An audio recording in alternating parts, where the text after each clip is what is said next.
Most people do not fail because they lack goals. They fail because the goal never had a place to live. The goal needs space in your life, not imaginary space. Not I'll get to it when I have time space.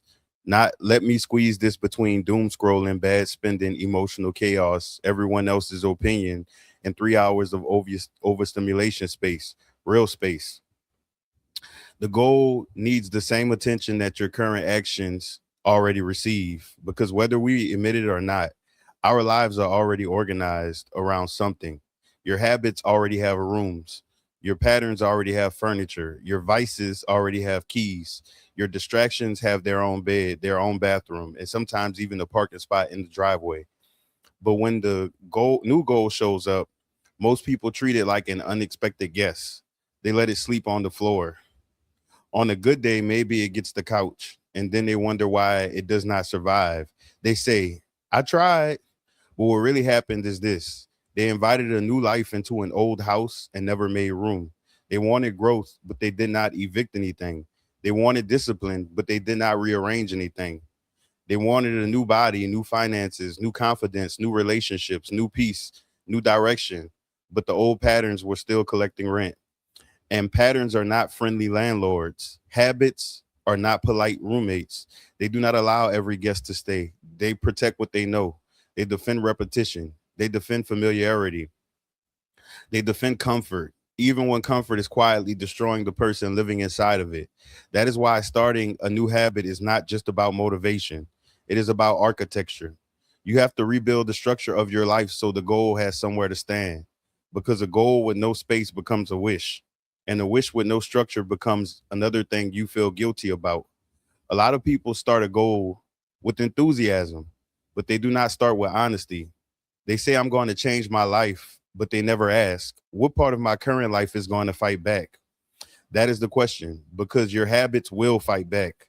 Your environment will fight back. Your comfort zone will fight back. Your phone, your spending patterns will fight back. Your social circle might fight back. Your own identity might fight back. And if you're not aware of that, you will mistake resistance for impossibility. You will think maybe this is not for me, but sometimes it is for you. You just never made room for it. One of the biggest mistakes people make is starting something new and immediately giving it a deadline. Now, I am not against deadlines. Deadlines have a place, but deadlines require information. If you're driving a vehicle with no speedometer, no map, no knowledge of the road, no awareness of the weather, and no idea how much fuel you have, how can you confidently give an arrival time? That is what people do with unfamiliar goals. They say, I'm going to lose this amount of weight by this date.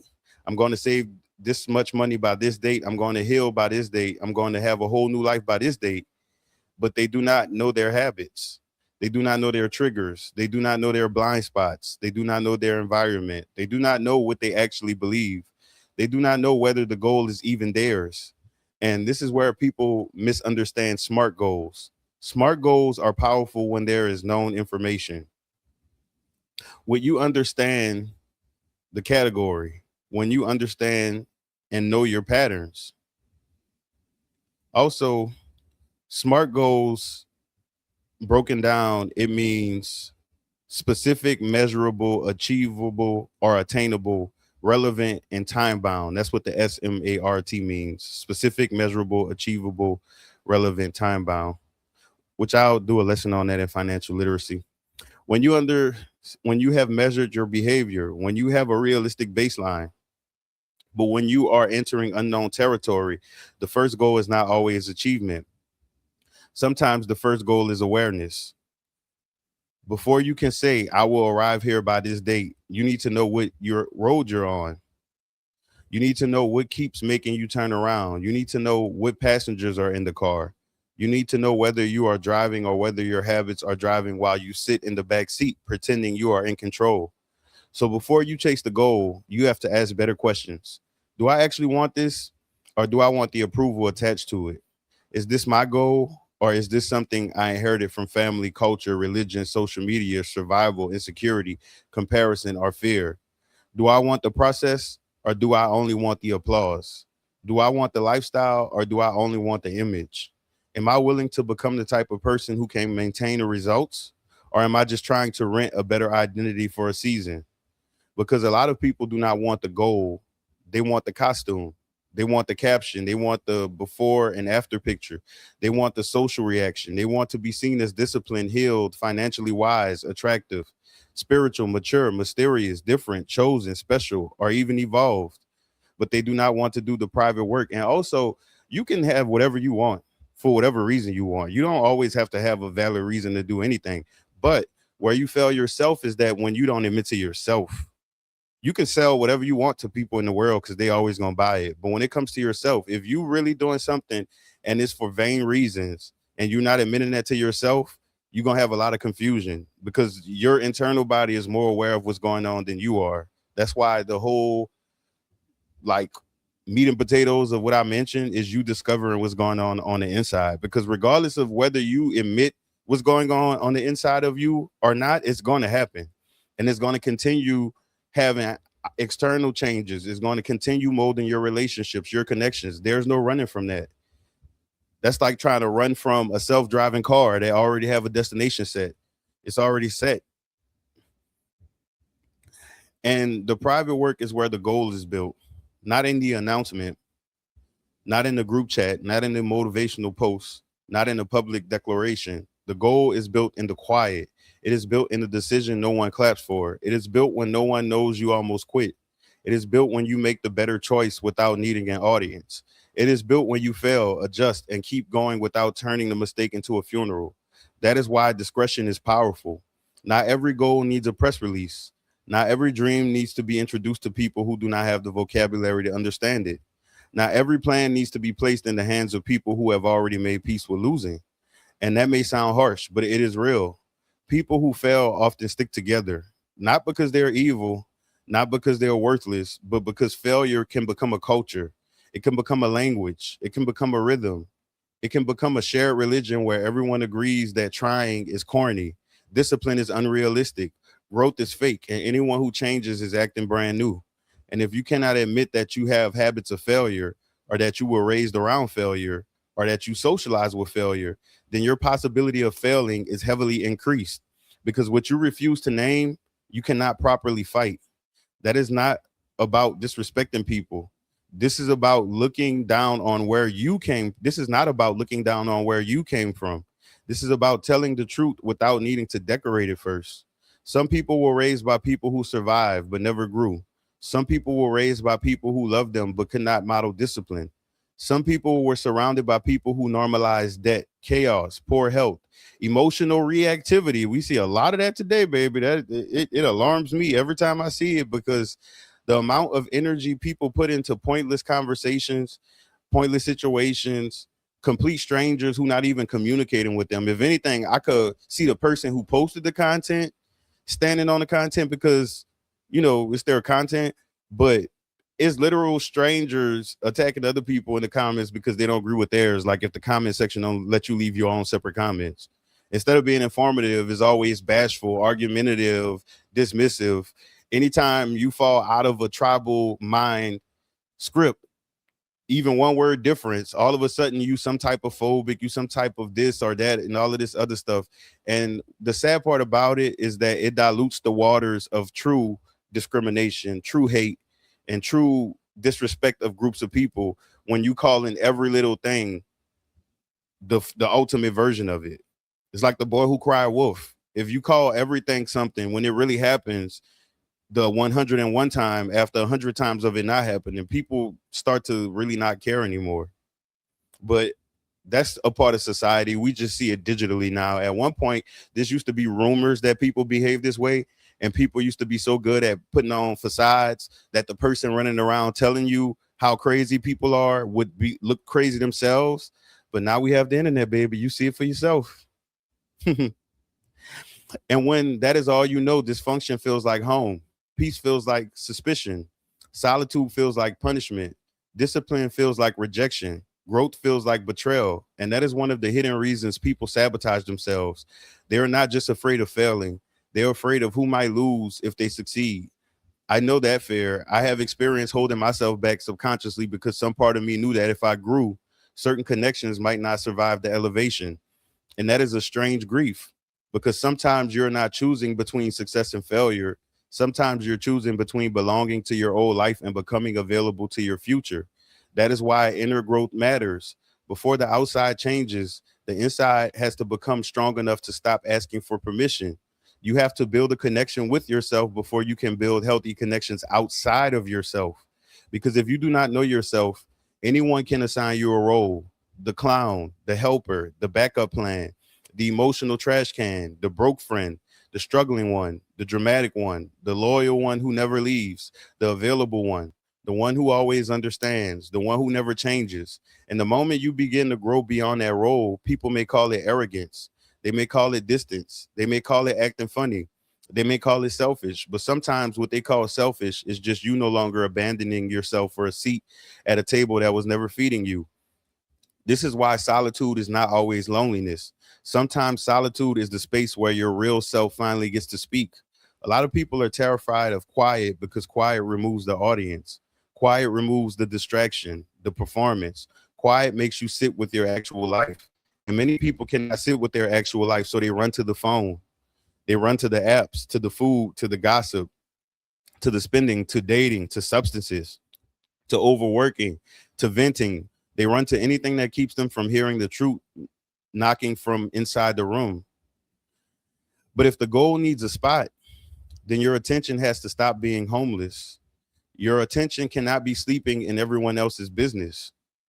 Your attention cannot be trapped in endless scrolling. Your attention cannot be leased out to every notification, every outrage, every trend, every tribal argument, every stranger's opinion, and piece of digital junk food thrown into your face.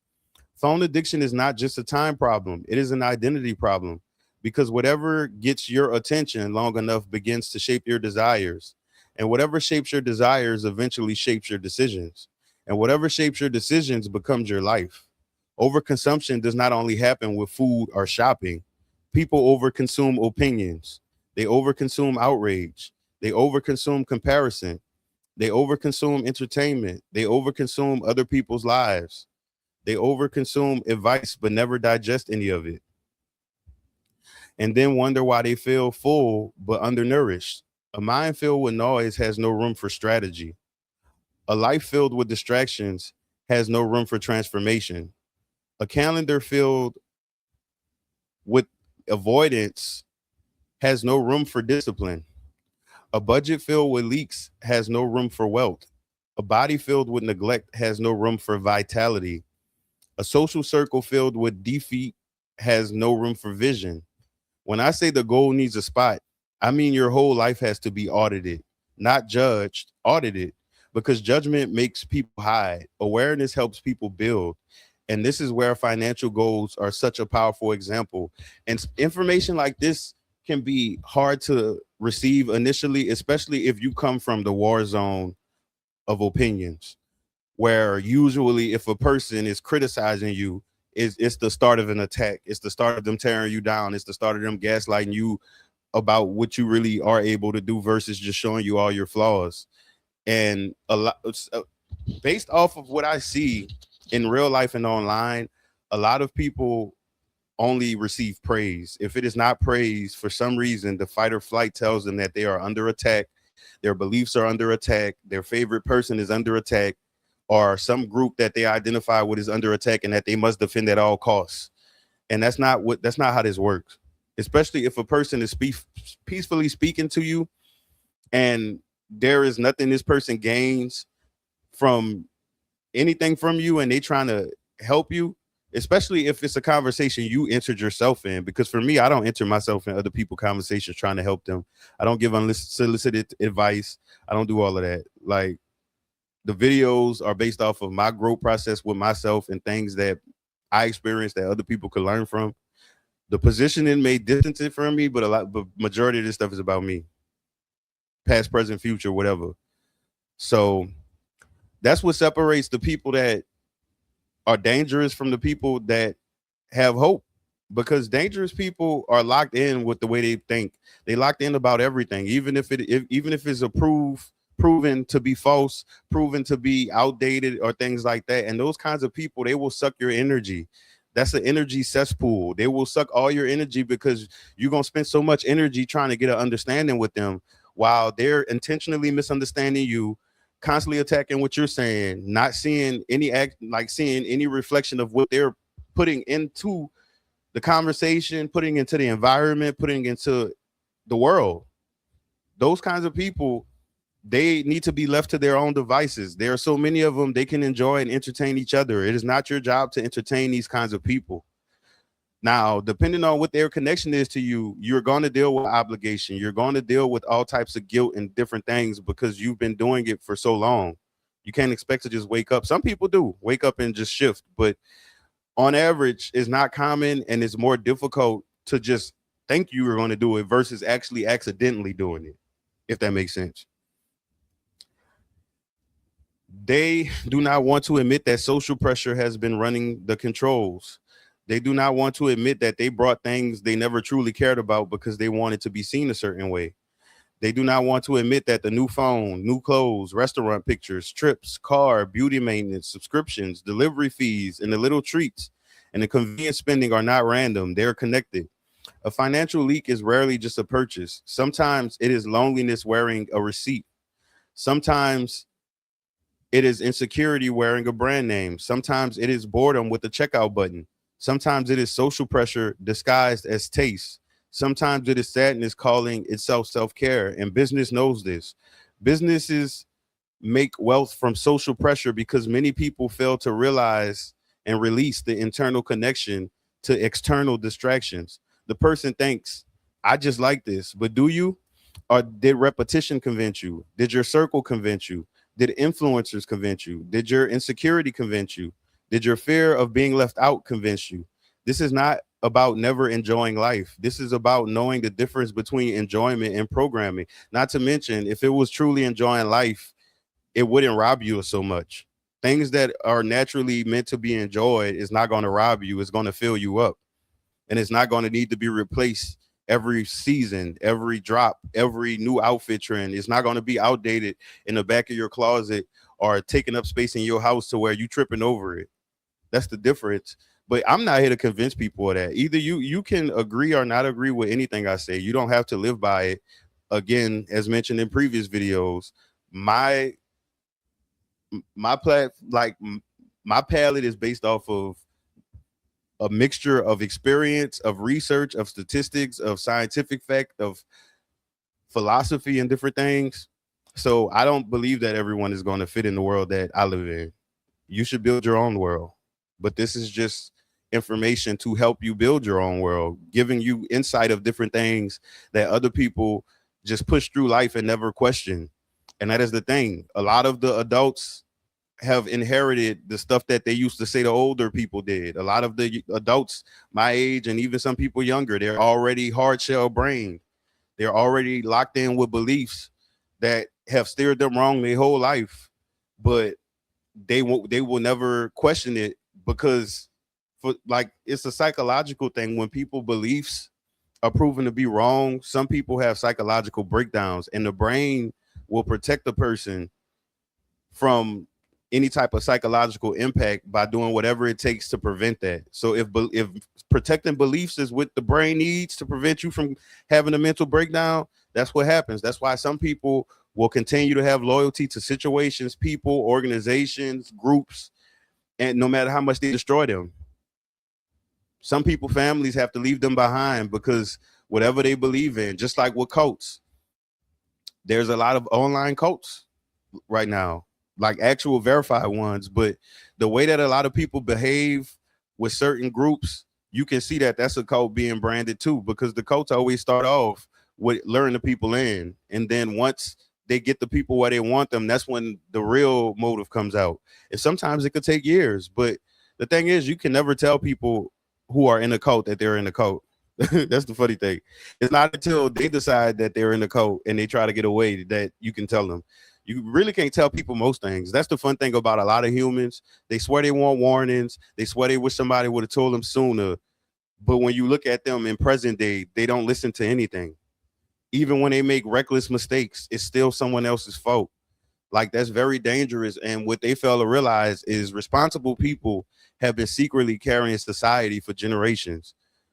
We see all of the people on Front Street destroying society, but it's a lot of people that's been quietly keeping society together. The doctors, the people, the scientists, the people in technology that's making technological advances that make human life easier, not the ones you see on the front page of the news that, is threatening to take over your life. Oh my God, AI is coming, iRobot 2025, 2026. No, not that. People just keeping things flowing. The people in the neighborhoods who clean the drains when the rest of y'all not even worried about that. Y'all too busy trying to leave the house or arguing with people at the house or having all types of domestic situations. The people in the workplaces who keep a lot of these businesses afloat because they're the ones who giving just enough customer service that people still want to come back, because of the rest of y'all with y'all nasty ass attitudes is running the people off. And that's why a lot of places is crumbling now, because a lot of the people who used to hold together environments, y'all are running us off. Y'all are too difficult to deal with. Y'all are very outspoken and ignorant, and nobody wants to deal with y'all. And this may not be the viewer that this applies to. I will hope not, because I don't talk to my viewers like that. But it's a lot of people that really don't realize they are destroying their own environment. People leave neighborhoods because neighborhoods is being destroyed. The landlords are not being held accountable because people don't know their tenants' rights to properly serve the landlord consequences for violating their rights. Jobs are being ran down by messed up CEOs and supervisors because no one is whistleblowing anymore. Everyone has really became street. Even regular people are street now, where snitching is snitching. And when you file lawsuits, you just want money. They don't look at the actual reports in the lawsuits and what is being exposed, even if it is money being asked for. We're not looking at the behaviors, because people they hate the billionaires. But what people fail to realize, a lot of regular people are pre-programmed to have habits that protect rich people, that protect people in power. They will argue and get into physical altercations for a complete stranger just because they are part of whatever group was made up. Anyone can make a group. I can make a group right now, and that be the name of the group, and everybody in the group is this and that, and people in the group have access to this and that. Like, it's so easy, but people don't realize that. That's why you have to question some of the groups you're a part of. People let age of things mean validity. That means that if somebody was crazy enough 100 years ago but had a good enough people skills, they could literally have made any type of group and it still will be held up today because it's tradition, because that's human nature. Nevertheless, it is always the economy, always the government, always the doctor, always the job, the family, the ex, the city, haters, the algorithm, the system. And yes, external factors are real. Environmental factors, income, health, access, location, trauma, all those matter. But if your entire worldview is built on what other people did, then your power remains in their hands. You cannot build a new life when worshiping the excuse altar. At some point, the question becomes, what can I do with the reality I have? Not the fantasy, not the perfect conditions, not the version where everyone understands, not the version where nothing hurts, the reality. Because growth begins when a person stops using truth as a weapon against themselves and start using truth as a map. The same thing happens with fitness. The gym is one of the clearest examples of a goal not having a real spot. A person signs up with emotion, new year, new breakup, new health scare, new outfit, new motivation, new version of themselves in their head. And for a moment, the gym feels like a portal. But if the person never makes room in their life, the goal becomes a monthly charge instead of a lifestyle. When I worked at a gym, I saw the system expose people in big red letters. It would show how many days passed since their last check-in. Some people were paying faithfully month after month for years and had not checked in. And the shame on their face made me want to give them a hug if I knew them and if some of them were not musty, because I wasn't judging them. The first time I saw a huge number of missed days, it gave me a jump scare because I did not know the number could get that high. But I did not know that person's story. Maybe they were injured. Maybe life happened. Maybe they lost transportation. Maybe grief swallowed them. Maybe depression had them pinned down. Maybe they signed up during a version of themselves they could not maintain. But my business brain also saw the other side. The gym was making money from absence, money with no work needed. And that pushed me to research gym statistics. And at that time, statistics were saying a large percentage of people have gym memberships they do not use. That is not a gym problem. That is a life problem. People keep paying for the idea of change while making no room for the practice of change. And then the shame makes them avoid the places even more. But shame is not a strategy. Shame is a fog machine. It makes everything harder to see. A better question is not why am I so lazy? A better question is what made this goal homeless in my life? Was the gym too far?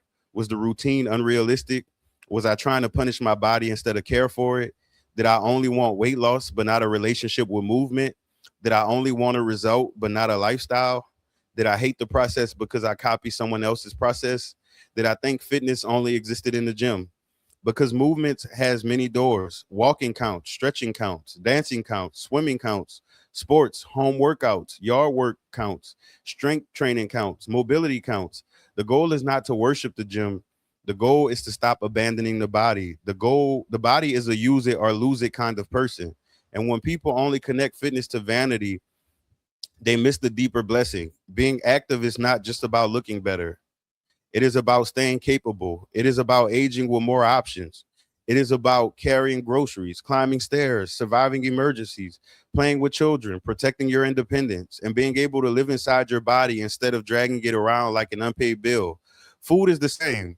People say good food and healthy food like those are simple categories, but there is a nutrition backstory. There are macros, portion sizes, patterns, emotional connections, health conditions, cultural habits, convenience, stress, addiction, grief, celebration, reward, avoidance. A lot of food people call unhealthy is not evil because it tastes good. The issue is often the level of things inside of it, the frequency, the portion, the body's response, and the mental relationship attached to it. Some people are not eating for nourishment. They're eating for escape. They're eating to fill a void they refuse to sit with.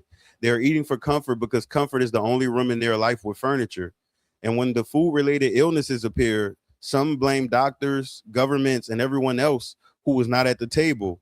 Again, external factors do exist. Food deserts, marketing, stress, poverty do exist. But there is still power in awareness.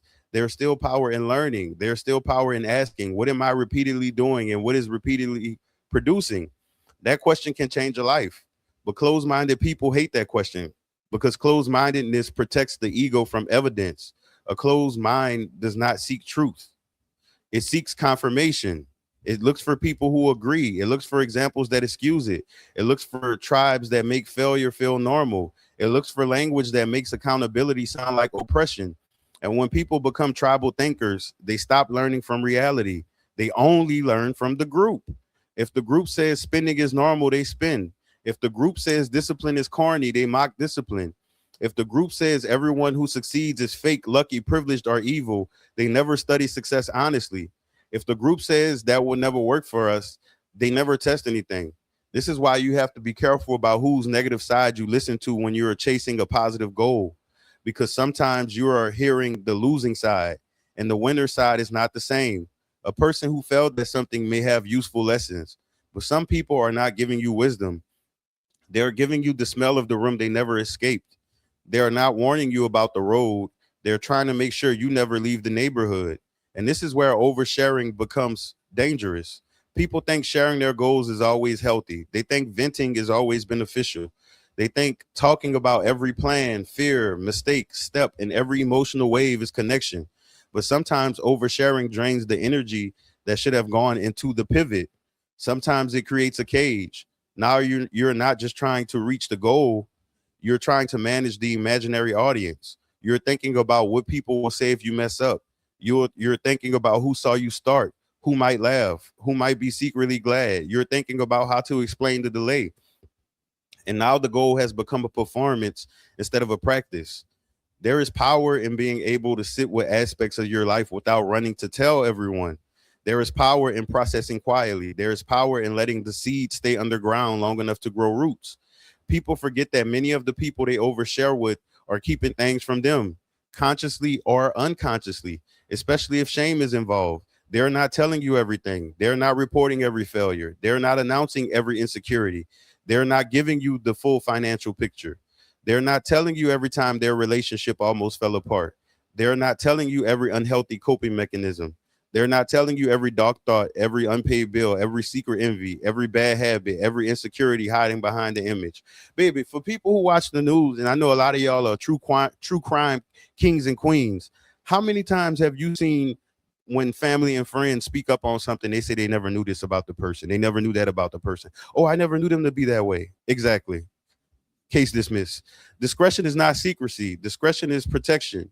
It is the wisdom to know that every person who loves your current version can handle, not every person who loves your current version can handle your future version. And some people do not sabotage you loudly.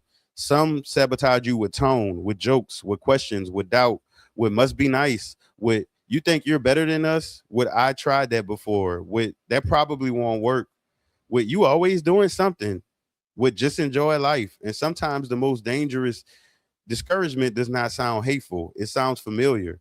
It sounds like home.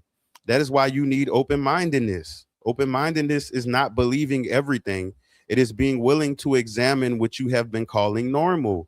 It is being willing to say, maybe my way is not working. It is being willing to study people who are living differently without immediately defending your current life. It is being willing to learn the boring parts, the budget, the meal prep, the sleep schedule, the walking, the reading, the therapy, the solitude, the delayed gratification, the cleaning, the calendar, the uncomfortable conversation, the habit tracking, the no, the not right now, the I cannot afford that, the I am not available, the I need to think, the I was wrong, the I need help. That is where real growth lives. And for INFJ types or deep thinkers or people who feel everything under the surface, this can be even more layered because sometimes you see the pattern before you have the language. You feel the room shift. You know something is off. You sense that your current life is too small for what is trying to emerge inside of you. But you may also carry guilt. You may also feel responsible for keeping peace. You may over explain, over give. You may want to be understood before you move. But sometimes your future does not need a committee. Sometimes your future needs your obedience, not blind obedience, deep obedience. The kind where your inner wisdom says this life is no longer aligned, and you stop asking people who benefit from your stagnation to confirm what you already know. This is also the end of certain forms of loneliness because some loneliness is not the absence of people. Some loneliness is the absence of self connection. A person can be surrounded and still abandoned internally. They can be in the group chat, at the party, in the relationship, at the job, at the family function, and still feel unseen because they're performing a version of themselves that was built for acceptance. Solitude gives you a chance to meet the person underneath the performance. And once you build that inner connection, you stop needing to fill every void. You stop needing noise every time discomfort appears. You stop needing validation for every decision. You stop needing to announce every move. You stop needing people around just to avoid yourself. You begin to understand that being alone is not automatically a problem. Sometimes it is a classroom. Sometimes it is a detox. Sometimes it is a construction site. Sometimes it is a sanctuary. Sometimes it is the only place your real goals can speak without being interrupted by everyone else's fear. But solitude only works if you use it. If solitude becomes phone addiction, it is not solitude. It is isolation with Wi Fi. If solitude becomes overthinking, it is not healing. It is rumination. If solitude becomes bitterness, it is not wisdom. It is a wound with a microphone. The goal is to use solitude to become more honest, more grounded, more aware, and more available to your own life. Your own life. Because when you know yourself, you can set goals that actually belong to you. You stop chasing borrowed dreams. You stop copying finished products. You stop studying the lifestyle of people who succeeded while ignoring the process that built them. That is another mistake. People study outcomes. They study the body after the transformation, the bank account after the discipline, the confidence after the healing, the relationship after the shadow work, the career after the sacrifice, the peace after the boundaries. But they do not study the unseen steps. They want the harvest without becoming familiar with soil. They want the summit without understanding attitude. They want the glow without respecting the grief that left the body. They want the final product without asking what had to die for that version to exist. And that is why goals become difficult, not because the goal is impossible, but because the person is trying to drag an old identity into a new demand. If you want a new result, a part of you has to become unavailable. Unavailable for certain conversations, unavailable for certain spending habits, unavailable for certain excuses, unavailable for certain foods at certain frequencies, unavailable for endless scrolling, for emotional chaos, for being the old version on demand. And that will feel strange at first because the old life had rhythm. Even if it was unhealthy, it was known. The new life requires repetition, growing understanding, creativity, time, and patience. You need repetition because one good day does not make a habit. You need understanding because copying without comprehension collapses under pressure, which means instead of like whenever I give steps, that's why I always open up for people to add and remove things that are comfortable and more adjusted to their life. Because if setting the expectation to copy exactly what I'm doing will make it harder, especially because my situation is based off my life, my location, my region in the world, so many different factors that may be different for other people. You need creativity because your path may not look like anyone else's. You need time because fear of the unknown does not disappear just because you made a decision. You need patience because mistakes are not proof that you failed. Mistakes are part of the rent. Mistakes, they're the part of the cost of learning a new internal language. But many people do not make room for mistakes. They start a goal with perfectionism. They think the first mistake means the whole goal is ruined. They miss the gym once and disappear for 3 months. They overspend once and abandon the budget. They eat one meal outside the plan and turn the weekend into a food festival. They have one awkward social moment and decide connection is not for them. They post one video that flops and decide their voice does not matter. They apply for one job and hear nothing, then call the whole market impossible. Back to the one about posting one video that flops. I posted about 30, 40 videos that flop, but I'm not here for what I was here for the first time I was doing well, the first two times I did content. First time was millions of subscribers. Second time was what you got a few years ago. And now it's just more about like all of the stuff I talk about. That's what it's about. I don't care about all of this, all of that external stuff, because if I did, I wouldn't be making videos right now because I don't get a return in any way from this. But I do appreciate the energy that people put because comments, views, liking, all of that is energy. That's why I recommend people to stop interacting with strangers in comment sections. If you're not the original poster, or if it's not something that's adding to a conversation, there is no point in communicating with these people. These people are emotional landmines who have a lot of built up tension, and they get their rocks off through engagement with people online, like very hostile engagement. People that would not, well, some people probably would, but many of those people would not speak to people like that in person, especially if they knew them or if they was around them. The issue is that their identity cannot absorb the mistake without turning it into a prophecy.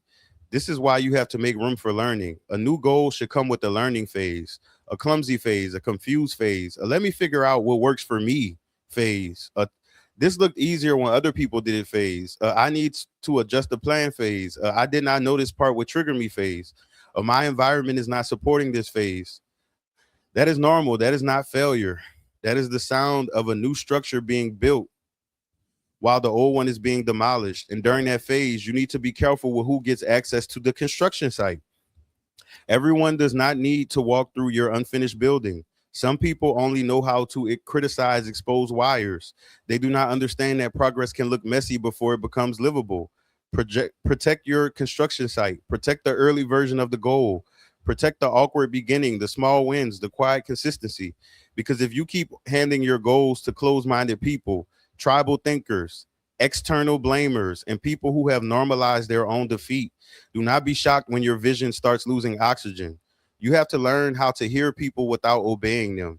You have to learn how to love people without shrinking for them. You have to learn how to respect where you come from without letting it become your ceiling. You have to learn to admit, I have been participating in my own stagnation, not as an insult, as a breakthrough, because the person who can admit participation can also reclaim power. The person who only blames has to wait for the world to change. The person who takes ownership can start changing today. So here is the practical part. If the goal needs a spot, ask yourself, where will it live? What time of day belongs to it? What habit has to move out? What app has to be deleted or limited? What expenses has to be reduced? What person needs less access to me? What environment makes the goal harder? What environment makes the goal easier? What belief keeps fighting the goal? What emotion do I keep trying to avoid? What mistake am I afraid people will see? What am I calling discipline that is really self punishment? What am I calling self care that is really avoidance? What am I calling loyalty that is really fear of loss? What am I calling being realistic that is really learned defeat? That is the audit. It's not cute, comfortable, but it is necessary because your life will always make room for what you repeatedly choose. If you repeatedly choose the phone has a room. If you repeatedly choose spending, spending has a room. If you repeatedly choose gossip, gossip has a room. If you repeatedly choose chaos, chaos has a room. If you repeatedly choose excuses, excuses has a room. And if you repeatedly choose people who normalize your lower self as community. So when you say you want the goal, do not just ask how bad you want it. Ask what currently has the space the goal needs because something is living there. Sometimes is using the attention. Something is eating the time, taking the money, draining the energy, reinforcing the old identity. And until you identify it, the goal will be treated like an intruder in the house of your own life. This is why knowledge helps. People who struggle with goals often do not make themselves knowledgeable. They consume motivation, but not information. They consume inspiration, but not instruction. They watch outcomes but do not study systems. They want the finished product but do not understand the ingredients. If your goal is financial, learn money, learn budgeting, interest, debt, marketing, emotional spending. Learn how your city, income, transportation, habits, and social circle affect your financial life. If your goal is fitness, learn your body, learn movement, learn recovery, learn food, learn sleep, consistency, learn what you enjoy enough to repeat. If your goal is social growth, learn yourself, learn attachments, boundaries, communication, shadow work, how you handle disappointment, whether you are choosing people or auditioning for acceptance. If your goal is peace, learn your nervous system, learn what overstimulates you, what drains you, learn what you are still grieving, learn the difference between solitude and isolation, learn the difference between forgiveness and excess, learn the difference between being calm and silence. The person who knows themselves will still experience growing pains, but they are less likely to become the hooded figure reversing their own progress. They are less likely to sabotage the bridge they are standing on. They are less likely to confuse discomfort with danger. They are less likely to run back to the old life just because the new life requires a new version of them. And that is the deeper truth. The goal does not only need a spot in your schedule, it needs a spot in your identity. You have to become someone who can hold it, someone who can make mistakes without quitting, someone who can learn without feeling stupid, someone who can be corrected without collapsing, someone who can be alone without feeling abandoned, someone who can be misunderstood without turning around, someone who can lose connections without losing themselves, someone who can hear doubt without swallowing it, someone who can respect the past without being ruled by it, who can build quietly, who can move without applause, who can grow without making growth a performance, because the goal is not just asking for time, it is asking for a room. It is asking for your attention, honesty, humility, imagination, willingness to become unfamiliar to the version of you that survived by staying the same. And yes, that can be uncomfortable, but so is staying stuck. So is paying for your dreams you never use. So is watching years pass while your habits keep cashing checks from your potential. So is being surrounded by people and still feeling unknown. So is blaming the world while quietly knowing you have not faced yourself. So is waking up one day and realizing your life was not stolen in one dramatic event. It was rented out hour by hour, swipe by swipe, purchase by purchase, excuse by excuse, conversation by conversation, delay by delay. So make space. Evict what has been living in the room meant for your future. Let the goal have a bed. Let discipline have a key. Let learning sit at the table. Let mistakes be part of the process. Let open mindedness open the windows. Please, we need more open mindedness, people. Please, please, please, please, because it's really it's upsetting me and my homegirls that people know everything, but your life is in shambles. All of the people who are closed-minded online, your life is in shambles. You will never be happy living a closed-minded life. I have studied too many closed-minded people throughout different environments my whole life, and I can tell you, plot twist, not plot twist, spoiler alert, it doesn't end well for you. It don't. If you closed-minded, you are guaranteeing yourself failure, because closed-minded people have at least one or more beliefs that they windmill till they arms are tired, till they sweating and full of lust and must, that they don't let go, and it always drives their life. It drives a wedge in their life, and they end up having to try to stick with the people who have the same belief, but those people be messed up or even more messed up than them. Now you done alienated relationships, family members, environments, neighbors, potential people that actually could have had the capacity to truly care about you, for people who are just as closed-minded as you, but the connection was just as fickle as your brain is with the closed-mindedness. Because when you see those groups, those tribal-minded groups, they turn on each other so quick. And tribal mind can be any category, baby. Think of any category in the world. Don't just think of one, because that's one sign of being closed-minded. When you hear certain words, like if you hear tribal-minded, but it's usually referred to something that you a part of, you're gonna automatically project that my meaning mean that. And that's not how that works here, baby. Open your mind up. Open your mind and close your legs. Let discipline have a key. Let solitude become a sanctuary instead of a sentence. Let discretion protect the seed. Let your old life complain from the porch it has to, but do not hand it to the deed, because the goal needs a spot. And the moment you give it one, you stop treating your future like a visitor. You start treating it like it belongs there, because it does. And maybe the version of you that can maintain the goal has been waiting this whole time, not for permission, not for applause, not for the perfect date, not for everyone to understand, but for you to finally clear the room. And that is it for this video. Have a great day. Happy El Nino.